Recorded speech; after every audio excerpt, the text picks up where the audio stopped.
흥미롭게도 본인은 코를 골지 않는다고 말하더라도 실제로는 환자의 약 75%에서 코골이가 관찰된다는 보고가 있습니다. 따라서 충분히 잔 것 같은데도 낮 동안 과도하게 졸리고 업무에 집중하기 어렵다면 단순한 수면 부족이 아닌 수면 무호흡증을 의심해 볼 필요가 있습니다. 안녕하세요. 바른수면연구소 소장 서정입니다. 혹시 잠을 자다가 숨이 막히는 듯한 경험을 하신 적이 있으신가요? 본인도 모르는 사이에 몇 초에서 길게는 수십 초 동안 숨이 멎었다가 다시 숨을 크게 몰아쉬는 순간이 있습니다. 이 짧은 순간에 나타나는 현상은 단순한 코골이가 아니라 뇌와 심장으로 가는 산소 공급을 위협하는 수면 무호흡증이라는 질환에서 비롯된 겁니다. 문제는 이런 증상은 모두 잠을 자는 동안 발생하기 때문에 본인 스스로 알아차리기 어렵다는 점입니다. 수면 무호흡증은 우리나라 성인의 15.8% 이상이 겪고 있는 매우 흔한 질환인데요. 단순히 숙면을 방해하는 수준을 넘어서 고혈압, 심혈관 질환 등 전신 합병증을 유발할 수 있는 중증 수면 장애이므로 각별한 주의가 필요합니다.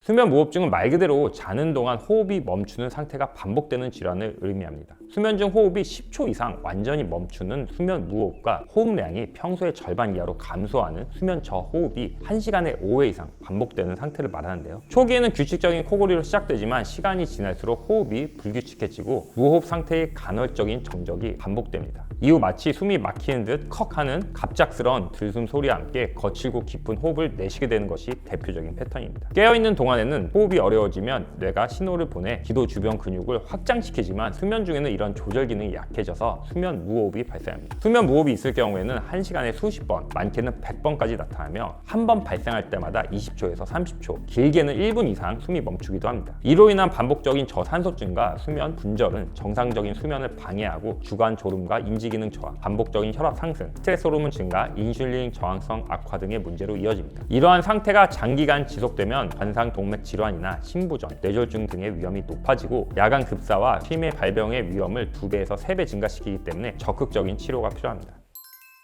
수면 무호흡증은 의학적으로는 크게 폐쇄형, 중추형, 혼합형의 3가지 형태로 구분됩니다. 수면 무호흡증의 90%를 차지하는 폐쇄성 수면 무호흡증은 수면 중 목과 혀 주변 근육이 과도하게 이완되면서 기도가 좁아지고 이로 인해 공기 흐름이 일시적으로 차단되어 호흡이 멈추는 상태를 말합니다. 반면 중추성 수면 무호흡증은 기도는 열려 있지만 뇌에서 호흡을 조절하는 신호가 제대로 전달되지 않아서 숨을 쉬려는 행위 자체가 일시적으로 중단되면서 호흡이 끊기는 경우인데요. 중추형은 주로 심부전이나 뇌졸중, 고산병 등이 원인으로 알려져 있으며 폐쇄형에 비해 비교적 드물게 발생합니다. 폐쇄형이 진공청소기의 흡입구를 손으로 막아 공기의 흐름을 방해하는 것이라면 중추형은 진공청소기의 플러그가 빠져 작동이 멈춘 상황에 비유할 수 있습니다. 그리고 이 2가지 특징이 동시에 나타나는 경우를 혼합형 수면 무호흡증이라고 말합니다.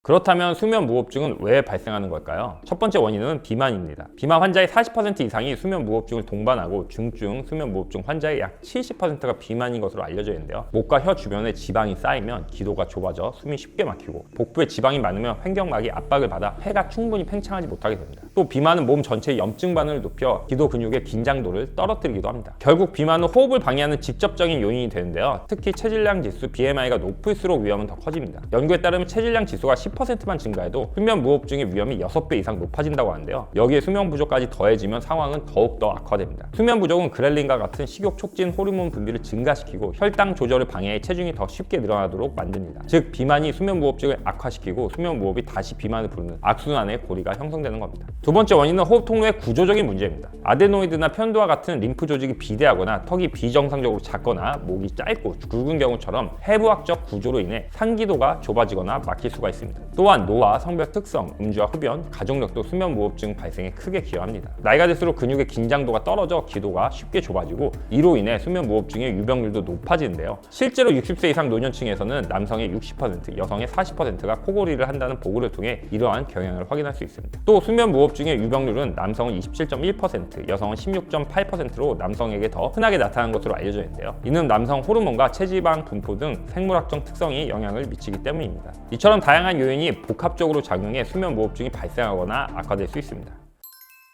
수면 무호흡증의 대표적인 증상은 바로 심한 코골이입니다. 물론 코골이가 반드시 수면 무호흡을 의미하는 것은 아니지만 코골이와 무호흡이 함께 나타난다면 반드시 주의가 필요합니다. 코골이는 수면 중 기도가 좁아져서 호흡이 힘들어질 때 발생하는 현상입니다. 기도가 좁아지면 폐는 부족한 산소를 보충하기 위해 공기를 더 강하게 들이마시는데요. 이때 빠른 속도로 이동하는 공기가 기도벽을 진동시키고 그 떨림이 입과 코로 전달되며 코골이 소리가 만들어지게 됩니다. 그리고 더 많은 공기를 들이마시려는 과정에서 호흡이 점점 세지고 기도가 압력에 의해 앞으로 당겨지다가 어느 순간 완전히 닫히게 되는데요. 되는데요. 이때가 바로 무호흡 상태입니다. 산소 부족을 감지한 뇌가 생존을 위해 신호를 보내면 그 순간 각성하면서 코골이와 함께 호흡이 다시 재개되는데요. 하지만 다시 잠에 들면 같은 과정이 반복되기 때문에 깊은 수면을 유지하지 못하고 간헐적인 저산소 상태에 빠지게 됩니다. 따라서 충분히 잔 것 같은데도 낮 동안 과도하게 졸리고 업무에 집중하기 어렵다면 단순한 수면 부족이 아닌 수면 무호흡증을 의심해 볼 필요가 있습니다. 아침 두통, 극심한 피로감, 입마름, 목의 불편감 등도 대표적인 증상인데요. 뿐만 아니라 기억력 저하나 우울감과 같은 정서적, 인지적 변화가 나타나기도 합니다.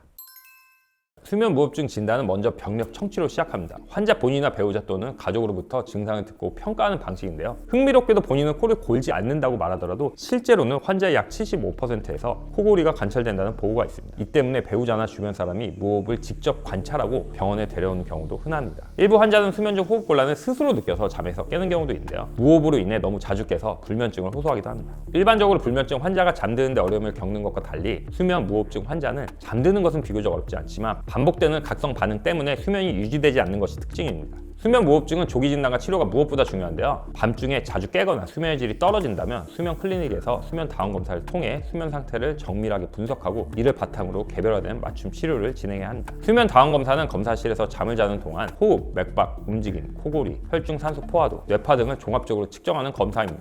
본인이 인지하기 어려운 무호흡 발생 여부와 빈도를 가장 객관적이고 신뢰성 있게 확인할 수 있는 방법이기도 합니다. 최근에는 병원에서 간이 수면 다운 검사 장비를 대여해 집에서도 보다 편안하게 검사할 수 있게 되었는데요. 병원 방문이 어려우시거나 낯선 환경에서 잠을 못 자는 분들이라면 수면 무호흡증이 의심될 때 초기 선별 검사로 매우 유용할 겁니다. 다행히 수면 무호흡증은 검사와 치료법이 상당 부분 정립된 질환입니다. 검사 결과에 따라 양압기 치료, 구강내 장치 착용, 생활습관 교정 등의 맞춤 치료를 진행하게 되는데요. 치료는 수술보다 비수술적 치료가 우선적으로 고려됩니다. 약물 치료도 여러 종류의 시도가 있었지만 현재까지 약물 치료의 효과는 분명하게 입증되지는 않았습니다. 양압기는 수면 무호흡증 치료의 가장 효과적인 방법으로 널리 알려져 있습니다. 수면 중 무호흡이 발생하면 일정한 압력으로 공기를 기도 안으로 불어넣어서 물리적으로 기도를 열어주는 장치인데요. 산소 공급을 원활하게 유지하고 환자가 자연스럽게 호흡할 수 있도록 돕는 역할을 합니다. 정밀 검사를 통해 양압기 사용이 결정되면 본인에게 맞는 압력으로 조정하는 과정이 필요한데요. 누웠을 때 닫힌 기도를 열기 위해서는 어느 정도의 압력이 필요한지 찾고 너무 높은 압력에서 불편함을 느끼지 않는지도 체크해야 합니다. 사용 후에는 증상 개선 여부를 모니터링하면서 더 사용할지, 사용한다면 얼마나 더 지속해야 할지 등을 의료진과 함께 판단하게 됩니다. 그러나 양압기 구매 비용이 만만치 않아 부담스러운 경우도 있는데요. 다행히 2018년 7월부터 양압기와 수면 다운 검사에 건강보험이 적용되면서 의료 부담이 크게 줄어서